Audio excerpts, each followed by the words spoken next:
isso, né, esse é um caso famoso, né, que de vazamento de dados e de uso da eleição, e falando aqui no TSE, né, essas questões éticas também, a importância de a gente cuidar desse assunto, porque realmente pode ter um impacto muito grande. Isso aqui é uma notícia, eu não estou fazendo nenhum juízo de valor se isso aconteceu ou não, né? Mas só chamando a atenção de o quanto realmente os algoritmos e essas questões podem impactar, manipular uma eleição. Então são questões, né, muito sérias e graves relacionadas ao uso da tecnologia que a gente tem que se preocupar, porque uma vez que a tecnologia capta aí nossas informações, o que já é possível hoje fazer é como se fosse um mapa astral científico nosso, certo? Então você sabe exatamente, né, o que a gente pensa, onde a gente gosta, de que cor que a gente gosta. Então essa aqui, ó, vocês podem ver aqui, ó, desde 2012 no Facebook, ó, já conseguia saber cor de pele, orientação sexual, se ele é democrata ou republicano, com mais de 80% de assertividade em 2012.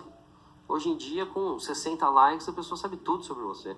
E o grande, não só essa questão de saber, né, do nosso perfil, mas o escândalo foi também ver que, eventualmente, algumas plataformas estão buscando dados fora, inclusive hospitais, etc., para compor esse perfil, né? Então, isso trouxe uma quantidade de informações muito relevantes para a segmentação, e isso pode ser usado para o bem e para o mal, porque numa eleição você sabe exatamente como é que cada um pensa, então você pode mandar uma notícia, né? E até essa questão da fake news que nós já vamos falar aqui, ó. E aí, eu tive a oportunidade de falar na Isto É, no Estadão, na Folha, etc., sobre esses assuntos, né? E até criticar, porque aí algumas plataformas decidiram tirar as notícias do jornalismo profissional, dizendo que era mais relevante, né, as pessoas falarem entre elas, etc. Eu acho muito uma questão que a gente precisa pensar bem, né? Porque o que a gente precisa, na verdade, é de diversidade de informação. Então, se a gente tem lá o jornalismo profissional, que aí sempre fala, mas cada veículo pensa de um jeito, ou pode algum ter uma ideologia, não importa, todos estão lá, e aí você decide quem você quer escutar e ver. Agora, quando você tira, o que tem acontecido? Os mecanismos, os algoritmos, eles estão impulsionando os extremos, vocês concordam? Porque, no fundo, né, o que gera like? O extremo, não é isso? Então, não importa um assunto se eu sei se é A ou se é B. O que importa é que ele é o extremo, eu identifiquei que ele é o extremo e vou impulsionar o extremo. E isso, de alguma maneira, está colaborando com esse fla-flu na sociedade, com todas essas coisas que nós estamos vendo. Então, é um papel muito importante do tribunal nesse sentido, nessas eleições, né, de fazer esse trabalho ativo. Eu tive a oportunidade, de, umas 3 semanas atrás, participar de um evento na mesa junto com o ministro Tarcísio, aqui do TSE, e nós debatemos muito aí sobre esses assuntos.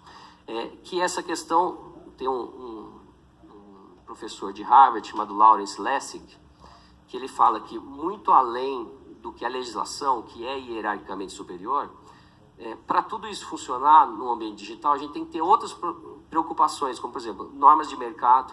Então, veja, se uma plataforma de relacionamento teve esse problema de vazamento de dados, etc., quanto ela perdeu de pessoas, né, de clientes, quanto ela perdeu de valor de mercado. Então, as regras de mercado também tem que entender que quanto mais você se preocupar com essas questões éticas e com seus clientes, mais você vai continuar no tempo, quanto mais você não se preocupar com isso. Então, não é só a lei, você tem uma pressão também social e de mercado para isso acontecer. A outra são normas sociais, por exemplo, se você compra no Mercado Livre, você vai comprar de quem? De quem já vendeu 10 mil vezes ou uma? 10 mil vezes. Então, se você comprar de uma, tem mais golpes. Então, criando, por exemplo, reputação, você minimiza o problema do golpe. Então, você tem outras estratégias, e a última é a segurança, né? Então, o boleto era fraudado, agora a Febraban lançou uma nova tecnologia de um boleto infraudável até o momento, que é uma briga de gato e rato, né? Mas isso também diminuiu muito a fraude. Então, veja, o Lessig fala isso. Então, além da legislação, que é hierarquicamente superior e importante, tem também o mercado, normas sociais e tecnologia para ajudar a não deixar isso acontecer. E aí, para vocês entenderem, né, vamos falar um pouco de fake news para entrar na ciência de dados, porque o fake news também tem um pouco disso. Então, a primeira questão são essas bolhas, né, preocupação com a bolha, porque o direito constitucional à informação não é uma informação qualquer, é a toda a informação, né? É a diversidade de informação. Então, um dos grandes desafios dos algoritmos hoje, você imagina uma criança, né, com o seu perfil que vive num país de uma determinada religião, porque esse algoritmo ele vai ser moldado para a pessoa, para a cidade, para o país, certo? Então, imagina que 98% das pessoas de um país são de uma determinada religião. Se você pesquisar simplesmente religião, o que vai acontecer? Essa mesma religião vai sair nas 10 primeiras páginas, porque o algoritmo está entendendo que aquela é a informação relevante para aquela sociedade, para aquela pessoa, não é isso? Porque ele é um filtro de informação. Nesse mar de informações, o que é mais relevante para esse meu pesquisador? Então, o desafio é esse. Como é que nós vamos manter a diversidade de informação? Senão, nós vamos voltar no mito da caverna do Platão, que a gente está vendo só sombra daqui a pouco, certo? Então, esse é um grande desafio. Como é que a gente vai tratar a diversidade de informação dentro dessa lógica dos algoritmos, que tem o benefício de te ajudar a filtrar a informação, mas, por outro lado, tem o perigo de te colocar numa bolha. Então, todo mundo pensa igual a mim. E não é verdade, né? É só aquela sua bolha. E aí, essa questão das notícias falsas, né, que todo mundo fala, eu tenho uma outra preocupação, que é das notícias verdadeiras. E pouco se fala sobre isso. Que é o impulsionamento de notícias verdadeiras. Então eu falo, olha, o Alexandre é um candidato fantástico, ele ajuda as crianças, ele ajuda os necessitados. E aí eu pego lá e compro 1000 likes dessa minha postagem, porque o que a lei eleitoral permite? Que você coloque lá que é propaganda eleitoral, está na sua conta de campanha, mas quem que vai colocar na conta de campanha que comprou 1000 likes? 1 milhão de likes. Aí você comprou 1 milhão de likes, virou trending topics, e aí aquela notícia vai para todas as pessoas como se fosse verdadeira, certo?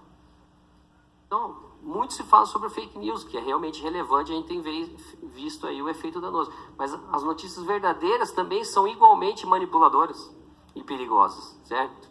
Então aqui, nesse painel que eu participei com o ministro Tarcísio, a gente falou muito desse teste de Turing, né? E tinham vários advogados, os maiores advogados aí de direito eleitoral do país. Eu até brinquei, olha, se vocês não têm um parceiro de tecnologia para essa eleição, pode levantar agora e sair procurando, porque vocês não vão conseguir advogar, né? Porque é o seguinte, você tem que ter um teste de Turing, que é esse teste para saber se é robô ou não, para ver e fazer a prova técnica se um outro candidato está usando o impulsionamento irregular, que isso seria motivo até de pedido de cassação do registro, eventualmente, não é verdade?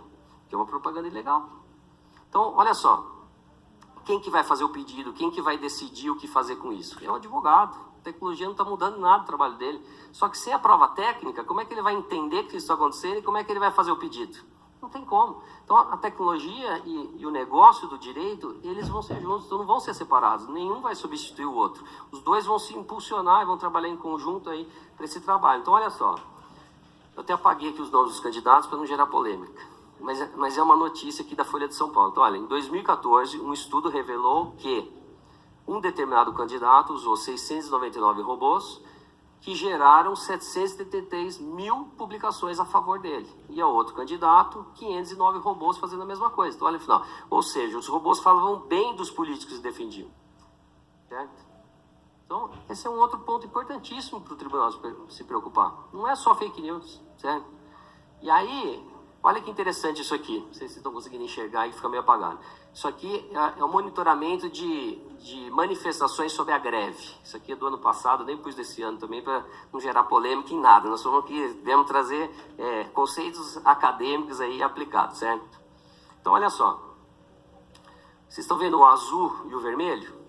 Então, olha onde se concentram as manifestações sempre. Nos extremos, entendeu? Então, o que os algoritmos estão fazendo hoje? Entendendo o extremo, ele não quer saber se é azul ou vermelho. O algoritmo, ele é robô, ele não entende o que você está falando. Ele só está entendendo que você está num extremo e ele vai fazer o quê? Impulsionar o extremo. Certo? Por quê? Gera mais clique, gera mais notícia, gera mais relevância e tudo isso. Então, o quanto também, né, essa questão de programação dos algoritmos estão ajudando nesse fla-flu. É um assunto também a se discutir, certo? E aí, isso é para vocês verem como isso é tão real, porque aí o Facebook, depois de todas essas discussões, começou a discutir, contratou algumas empresas de fact-check, né, para ver o que era notícia falsa ou não, isso aí relacionado a fake news, não é isso? Aí, pra vocês terem uma ideia, da notícia que publicou, que a partir de agora seriam checados os fatos, já teve 45 mil interações na notícia falando que ia cuidar de fake news e não deixar ter robô. Metade da interação já foi robô. Olha só. Ó. Ou seja, a notícia falando vamos cuidar para não ter robôs, das 45 mil, metade já foi robô. Metade falando assim, ó, isso é censura, não sei o que, um monte de robô já detonando o negócio. E o outro falando, não, isso pode e tal. Entendeu? Então, aí o diretor da GV falou, olha, cuidado, essa eleição será permeada de robôs, porque só a notícia falando que nós vamos cuidar disso já detonou a manifestação só de robô, entendeu? Então, isso que eu digo para vocês, que advogado que vai poder advogar nessa eleição se ele não tiver um parceiro de tecnologia monitorando esse teste de Turing para saber se tem robô aí se manifestando fake news ou não. E outra coisa, vocês viram um documentário no GNT sobre fake news na eleição do Trump? Um jovem de um país que não tem nada a ver, porque aí, né, é a Rússia ou é o outro partido. Aí um jovem falou o seguinte: olha, tudo que eu colocava Trump e colocava uma história maluca dava 1 milhão de likes. E eu queria estudar na Europa. Então eu comecei a inventar. Aí viram que o maior fonte de fake news da campanha do Trump foi um menino que simplesmente queria estudar na Europa, que morava num outro país, nada a ver. Então olha como é que é. Você não sabe nem a motivação do negócio, Então realmente é algo que a gente precisa monitorar para entender o comportamento, o que está acontecendo. Então isso aqui é um exemplo claro, que a tecnologia não vai substituir ninguém. A tecnologia simplesmente vai nos dar subsídios para que a gente possa fazer o nosso trabalho melhor, entender o comportamento e também coibir esses abusos e essas ilegalidades, né? E aí a gente só tem que tomar um cuidado. Também ajudei a organizar, por exemplo, esse Fórum de Liberdade de Expressão com o Google em abril, algumas vezes, foi aqui em Brasília, também em São Paulo, porque uma vez que você achou a fake news ou o robô, você pode excluir alguém. Agora, fora isso, tem que ter uma decisão judicial, certo? Porque senão fica no subjetivismo. Nós temos o Marco Civil da internet, também esses dias, também sem entrar em polêmica e dizer se estava certo ou errado, quem é o partido ou a veia ideológica. Não é isso que eu estou dizendo, mas estou dizendo o seguinte: se você achou que é robô que está impulsionando e você quer excluir a conta, tudo bem. Agora, se não é robô, é uma ideologia, não importa ela qual seja, você não pode excluir essa conta, né, pelo lado individual da empresa, porque isso fere o código. Isso eu estou falando como professor, né, que é um fato que aconteceu esses dias aí. Isso fere o Marco Civil da internet, porque na balança a gente escolheu a ordem judicial como motivo de retirada de conteúdo da internet, né?